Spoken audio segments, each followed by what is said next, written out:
Well, Bryan was in boys' school, which Bryan liked a lot, for though his age was youthful, his mentality was not.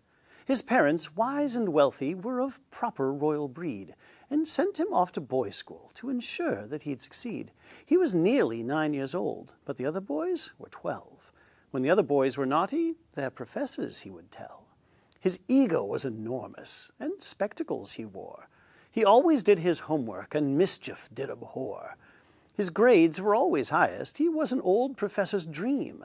But the other boys were jealous, and angry it would seem, for he became the object of their playful little puns, and never could escape them, no matter where he'd run. They'd strip his bed of blankets, put flour in his sheets, and finally locked him in the attic to see if he would keep. Well, at first he screamed and hollered, but the professors never heard. The boys just laughed and chuckled to hear him so absurd. So he sat inside the darkness, and all he felt was fear. He gave a wistful whimper and shed another tear. But slowly he considered the solitude he sought. The boys had been a blessing in the bother they had brought, for now he was alone in a museum of the past, and sensed an opportunity to make the moment last.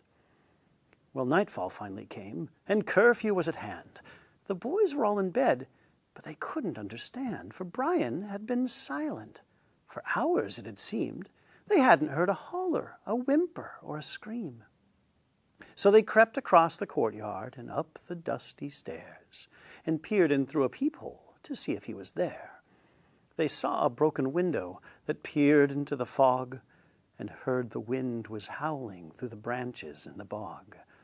They each began to worry, and wondered what to do, and decided on a search in hopes to find a clue. Well, the attic was cold and cluttered with furniture and books, but bountiful with boxes and paintings hung on hooks.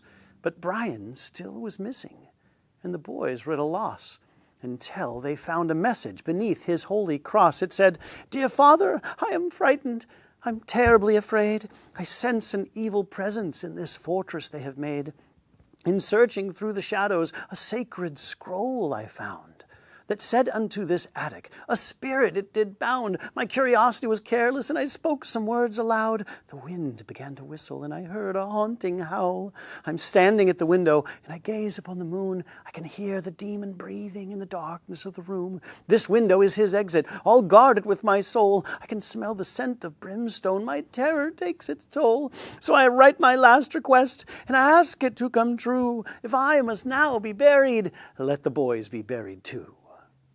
Well, the boys turned ghostly pale as they read the horrid verse, and darted for the doorway, so dreadful was its curse. But the door flew closed before them, and they turned and tried to run. They clamored in confusion, but their fear had just begun. "The demon is upon us!" they screamed in fearful pain, and they heard a horrid cackle that sounded quite insane. "Oh, demon of the darkness," they pleaded in their fear, "we were really only joking to lock Bryan up in here. Please let this be a nightmare, and we're really in our beds. Let Bryan be our buddy, and this really isn't dead." And with that, the door was opened, and they fled the demon's den. They swore amongst themselves that they would never joke again. But as they passed the open doorway, they had failed in their fear to see behind the door was Bryan. And he was smiling ear to ear, for he had made this moment to carry to his grave. His joke had been successful, and the boys would now behave. "Once again I am the smartest, much brighter than the rest. Now I will be the joker, the master of the jest." So he stood up from the darkness and felt something on the floor. He peered into the shadows and looked behind the door. There he found some parchment buried deep within a book. Curiosity overcame him, and he thought he'd have a look. Well, all was well when morning came. The boys were all behaved. The attic was forgotten, and no reference to it made. But Bryan still was missing when attendance had been called. His bed had not been slept in, and the professors were appalled. The school was searched for hours in every bush and tree. The dean was quite bewildered. Wherever could he be?